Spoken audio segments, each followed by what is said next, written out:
आज का हमारा विषय है हाइड्रोकार्बन। ये वो अणु है जो सचमुच हमारी पूरी दुनिया को चलाते हैं। आइए एक सवाल से शुरुआत करते हैं। घर में जो गैस स्टोव है, गाड़ी का फ्यूल टैंक या फिर हाथ में पकड़ा हुआ कोई प्लास्टिक का बैग, इन सब में आखिर एक चीज कॉमन क्या है? ये सब चीजें हमारी रोज की जिंदगी का हिस्सा हैं। पर वो कौन सी कड़ी है जो इन सबको आपस में जोड़ती है?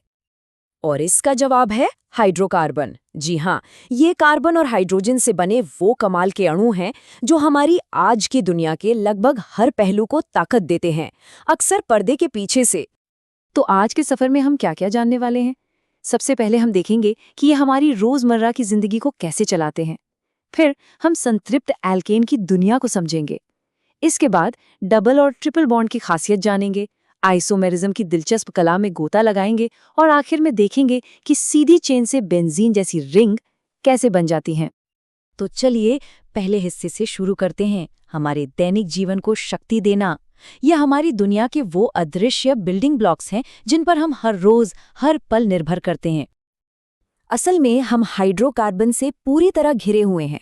एलपीजी और सीएनजी जैसे ईंधन जो हमारे घरों और गाड़ियों को चलाते हैं, पॉलीथीन जैसे प्लास्टिक, पेंट को घोलने वाले सॉल्वेंट्स और यहाँ तक कि कई रंगों और दवाओं को बनाने के लिए शुरुआती सामग्री के तौर पर भी ये हर जगह हैं। तो आखिर ये हाइड्रोकार्बन्स हैं क्या? देखिए, परिभाषा बहुत ही सीधी है। एक ऐसा ऑर्गेनिक कंपाउंड जिसमें सिर्फ और सिर्फ हाइड्रोजन और कार्बन के एटम होते हैं। लेकिन इस सादगी के पीछे एक बहुत बड़ी, एक बहुत ही जटिल दुनिया छिपी है। अब बात करते हैं पहले प्रकार की, संतृप्त एल्केन। ये सीधी सादी चेन्स होती हैं जो ऊर्जा से कह सकते हैं खचाखच भरी होती हैं। हाइड्रोकार्बन को समझने का सबसे अच्छा तरीका है उनके कार्बन-कार्बन बॉन्ड को देखना। अगर उनमें सिर्फ सिंगल बॉन्ड है तो वो संतृप्त कहलाते हैं। अगर उनमें डबल या ट्रिपल बॉन्ड है तो वो असंतृप्त हैं। और फिर एक खास क्लास है एरोमेटिक कंपाउंड्स की, जिनमें रिंग जैसे स्ट्रक्चर होते हैं। अच्छा, अब जरा इस टेबल पर नजर डालते हैं। देखिए, ये कितना कितना व्यवस्थित है। केमिस्ट्री की अपनी एक अलग ही भाषा होती है ना? देखिए, एल्केन जिनमें सिर्फ सिंगल बॉन्ड होते हैं, उनके नाम के आखिर में लगता है एन। फिर आते हैं एल्कीन, जिनमें कम से कम एक डबल बॉन्ड हो, तो नाम के आखिर में आ गया ईन। और एल्काइन, जिनमें होता है ट्रिपल बॉन्ड, तो नाम खत्म होता है आइन पर। हर परिवार का अपना एक जनरल फॉर्मूला भी है, मतलब सब कुछ एकदम साफ, एकदम तय है। चलिए एल्केन पर थोड़ा और फोकस करते हैं। इन्हें संतृप्त यानी सैचुरेटेड इसलिए कहते हैं क्योंकि हर कार्बन एटम ने जितने मुमकिन हो सकते हैं उतने हाइड्रोजन एटम से बॉन्ड बना लिया है। मतलब इसमें और हाइड्रोजन जोड़ने की कोई गुंजाइश ही नहीं है। वे हाइड्रोजन से पूरी तरह भरे हुए हैं, या कह सकते हैं सैचुरेटेड हैं। और एक मजेदार बात यह है कि एल्केन को पहले पैराफिन्स कहा जाता था। ये लैटिन शब्दों से आया है, परुम अफिनिस, जिसका मतलब है थोड़ा आकर्षण। ऐसा इसलिए क्योंकि ये सिंगल बॉन्ड बहुत मजबूत और स्थिर होते हैं, जिस वजह से एल्केन सामान्य हालात में जल्दी किसी से रिएक्ट नहीं करते। अब एल्केन की शांत दुनिया से आगे बढ़ते हैं और मिलते हैं असंतृप्त हाइड्रोकार्बन से, यानी डबल और ट्रिपल बॉन्ड वाले अणु, जो असल में प्रतिक्रियाशील बिल्डिंग ब्लॉक्स हैं। एल्कीन और एल्काइन को असंतृप्त यानी अनसैचुरेटेड कहा जाता है। क्यों? क्योंकि उनके डबल या ट्रिपल बॉन्ड का मतलब है कि उनमें अभी भी और हाइड्रोजन एटम जोड़ने की गुंजाइश बाकी है, वे संतृप्त नहीं है। तो यहाँ असली खेल क्या है? देखिए, डबल और ट्रिपल बॉन्ड में एक बहुत मजबूत सिग्मा बॉन्ड तो होता ही है, साथ में एक या दो कमजोर पाई बॉन्ड भी होते हैं। इस पाई बॉन्ड को एक कमजोर कड़ी की तरह समझ सकते हैं, और यही कमजोरी इसे केमिकल रिएक्शंस के लिए एक हॉटस्पॉट बना देती है, खासकर उन रिएक्शंस के लिए जहां नए अणु आकर जुड़ना चाहते हैं। तो ये होता कैसे है? प्लास्टिक बनने की इस प्रक्रिया को देखते हैं, जिसे पॉलीमराइजेशन कहते हैं। सब कुछ एथीन जैसे छोटे छोटे एल्कीन अणुओं से शुरू होता है, जिन्हें हम मोनोमर कहते हैं।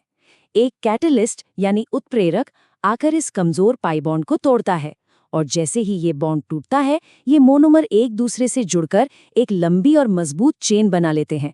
और नतीजा पॉलीथीन, एक ऐसी चीज जिसे हम सब जानते हैं और इस्तेमाल करते हैं। चलिए अब एक बहुत ही आकर्षक कॉन्सेप्ट पर चलते हैं, आइसोमेरिज्म की कला।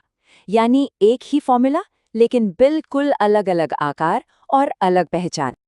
तो आइसोमर्स ऐसे अणु होते हैं जिनका केमिकल फॉर्मूला तो एक ही होता है, लेकिन उनके एटम की बनावट या कह लें अरेंजमेंट अलग-अलग होता है। और ये सिर्फ एक छोटा-मोटा फर्क नहीं है, ये अरेंजमेंट उनके फिजिकल और केमिकल गुणों को पूरी तरह से बदल देता है।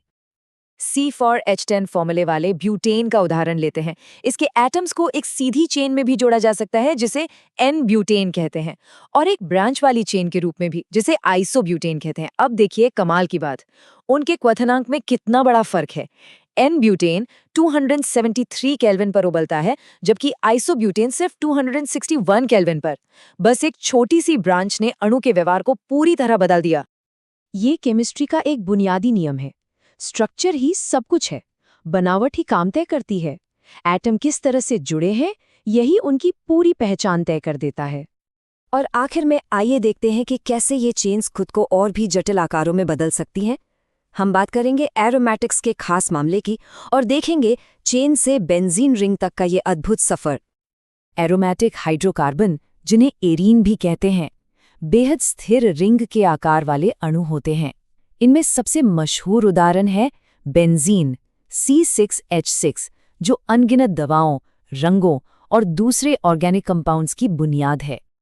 और हैरानी की बात यह है कि एक सीधी चेन वाले एल्केन को एक एरोमेटिक रिंग में बदला जा सकता है। इस प्रक्रिया को कहते हैं एरोमेटाइजेशन। अगर N-हेक्सेन जैसी एक सीधी चेन को लेकर उसे सही तापमान और कैटलिस्ट के साथ गर्म किया जाए तो वो मुड़कर खुद से जुड़ जाती है, कुछ हाइड्रोजन खो देती है और एक सुपर स्टेबल बेंजीन रिंग बना लेती है ना कमाल? तो ये विविधता आखिर कितनी बड़ी हो सकती है? जरा C10H22 के इस फॉर्मूले को देखिए, अंदाजा लगाइए इसके कितने अलग-अलग स्ट्रक्चर बनाना मुमकिन होगा। 5, 10, नहीं, पूरे 75। जी हाँ, 75। एक ही फॉर्मूला, लेकिन उससे 75 बिल्कुल अलग-अलग अणु बन सकते हैं। ये तो बस ऑर्गेनिक केमिस्ट्री की इस हैरान कर देने वाली दुनिया की एक छोटी सी झलक है। तो ये सोचने पर मजबूर करता है ना, कि हमारे आसपास ऐसी कितनी ही अदृश्य आणविक संरचनाएं हैं जो साधारण से दिखने वाले फॉर्मूलों में छिपी हैं और हमारी इस पूरी दुनिया को चला रही हैं।